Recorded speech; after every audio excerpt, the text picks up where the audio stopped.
ಊಟ ಮಾಡಿದ್ದು ಪಾತ್ರೆಗಳೆಲ್ಲ ತೊಳೆದ್ಬಿಟ್ಟು ಸೊ ಅದನ್ನು ಒರೆಸಿ ದಬಾಕ್ಬಿಟ್ಟು ಮತ್ತೆ ನಾವು ಮಾಡಿ ಮೇಲೆ ಹೋಗಿ ಮಲ್ಕೊಂಡು ಸೊ ಮಾರ್ನಿಂಗ್ ನಮ್ಮದು ಟ್ರೈನ್ ಟಿಕೆಟ್ ಬುಕ್ ಆಗಿತ್ತಲ್ವ ಸೊ ಅವ್ರ ಹತ್ರ ಎಲ್ಲ ಮಾತಾಡಿಸ್ಕೊಂಡು ಅವ್ರು ನಮಗೆ ಸೀರೆಗಳು ಅದು ಇದೆಲ್ಲ ಕೊಡ್ತಾರೆ ಪ್ರೀತಿಯಿಂದ, ಅದನ್ನು ನಾವು ಈಸ್ಕೊಂಡು ನಮ್ಮ ಕೈಲಿ ಅವ್ರಿಗೆ ಎಷ್ಟಾಗುತ್ತೆ ಅಷ್ಟು ಅಮೌಂಟು ನಮ್ಮ ತಗೊಳ್ಳಿ ಅಂತ ಹೇಳ್ಬಿಟ್ಟು ಅವ್ರ ಕೈಗೆ ಇಟ್ಬಿಟ್ಟು ಅವ್ರ ಕಾಲಿಗೆ ಬಿದ್ದು ನಮಸ್ಕಾರ ಮಾಡಿಕೊಂಡು ಅವ್ರ ಆಶೀರ್ವಾದ ನಮ್ಗೆ ಯಾವಾಗಲೂ ಇರಬೇಕು ಅಂತೇಳಿ ಅವ್ರನ್ನ ಎಲ್ಲ ತೊಗೊಂಡು ನಾವು ಬ್ಯಾಂಗ್ಳೂರಿಗೆ ಟ್ರೈನ್ ಹತ್ಕೊಂಡು ಬಂದ್ವಿ.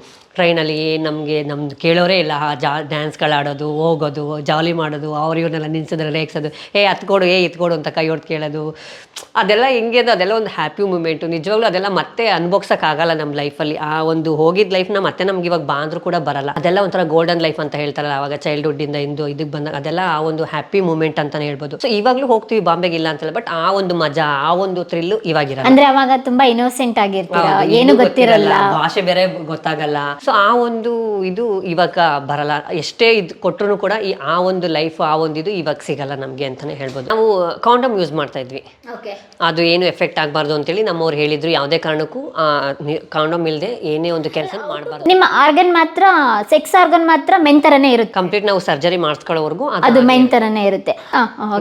ನೀವು ಅವರು ನಾವು ಯಾರು ಹಿಂಗೆಂತ ಕರಿತಾ ಇಲ್ಲ. ಸಿನಿಮಾದಲ್ಲಿ ನಾವು ನೋಡ್ತೀವಲ್ಲ ಹಿಂಗೆಲ್ಲ ಉಪ್ಪು ಕುಣ್ಸೋದು ಹಿಂಗನ್ನೋದು ಹಿಂಗೆಲ್ಲ ಮಾಡೋರು, ಅದೆಲ್ಲ ಸಿಂಬಲ್. ಹೌದು, ಅದೆಲ್ಲ ಒಂದು ಸೈಡ್ ಕೋಡ್ ವರ್ಡ್ಗಳ ತರ. ಬಟ್ ಆ ಟೈಮಲ್ಲಿ ಅಷ್ಟು ಅಮೌಂಟ್ ಕೊಡ್ತಾ ಇರ್ಲಿಲ್ವಲ್ಲ ಯಾರುವೆ. ಒಂದು 100 ರೂಪಾಯಿ ಕೊಟ್ಟರೆ ಅದೇ ಒಂದು ದೊಡ್ಡ ವಿಚಾರ ನಮಗೆ. ಒಂದು 200 ರೂಪಾಯಿ ಕೊಟ್ಟರೆ ಅವ್ರ ಜೊತೆ ನಾವು ನೈಟ್ ಮಲ್ಕೋತಿದ್ವಿ, ಸೆಕ್ಸ್ ವರ್ಕ್ ಮಾಡ್ತಾ ಇದ್ವಿ. ಆದ್ರೂ ಸೆಕ್ಸ್ ವರ್ಕ್ ಯಾವ ರೀತಿ ಸ್ಯಾಟಿಸ್ಫ್ಯಾಕ್ಷನ್ ಕೊಡ್ತಾ ಇದ್ರಿ? ಯಾವ ಥರ ಅನ್ನೋದಕ್ಕಿಂತ ಅವ್ರು ಯಾವ ಥರ ತಗೊಂಡು ಮೇಯ್ನಾಗಿ ಅವ್ರಿಗೆ ಸಿಕ್ಕಿದ್ರೆ ಸಾಕು. ಬಾತ್ರೂಮ್ಗೆ ಅಂತ ಬರೋರು, ಅವಾಗ ನಾವು ಒಂದು ಹಮಾಮ್ ಟೈಪು ಇಟ್ಕೊಂಡಿದ್ವಿ ಸ್ನಾನ ಮಾಡೋದಕ್ಕೆ, ಬಾತ್ರೂಮ್ಗೆ ಇದೆಲ್ಲಕ್ಕೆ ನಾವು ಅಲ್ಲೇ ವಾಸ ಮಾಡ್ತಾ ಇದ್ವಿ. ಸೊ ಕೆಲವರು ಮಾಡೋಕ್ಕೆ ಬರ್ತಾ ಇರಲಿಲ್ಲ, ಮಾತಾಡೋಕ್ಕೆ ಬರೋರು, ನೀನು ನೋಡೋಕೆ ಎಷ್ಟು ಚೆನ್ನಾಗಿದ್ಯಲ್ವಾ, ಏನಾದ್ರು ಕೆಲಸ ಮಾಡ್ಬೋದಲ್ವಾ ಅಥವಾ ಎಲ್ಲರೂ ಹೋಗ್ಬೋದಲ್ವಾ ಅಂತ. ಆಗ ನನಗೆ ಯಾರು ಕೆಲಸ ಕೊಡ್ತಾ ಇದ್ರು ಅಂದ್ರೆ ಆ ಪೂಜೆ ಆದ್ರೆ ನೀವು ಅದಕ್ಕೆ ಅಕ್ಸೆಪ್ಟ್ ಆದಂಗೆ, ನಿಮ್ಮ ಟ್ರಾನ್ಸ್ಜೆಂಡರ್ ಕಮ್ಯುನಿಟಿಗೆ ಆದಾಗ ಅವ್ರು ಕಂಪ್ಲೀಟ್ ಆಗಿ ನಮ್ಮ ಸಮುದಾಯಕ್ಕೆ ಬಂದಂಗೆ. ಅದಾದ್ಮೇಲೆ ಬ್ಯಾಂಗ್ಳೂರಿಗೆ ಬಂದ್ವಿ. ಬ್ಯಾಂಗ್ಳೂರಿಗೆ ಬಂದಲ್ಲಿ ಯಥಾ ಪ್ರಕಾರ ನಮ್ಮ ಜೀವನ ಶೈಲಿ ಶುರುವಾಗುತ್ತೆ.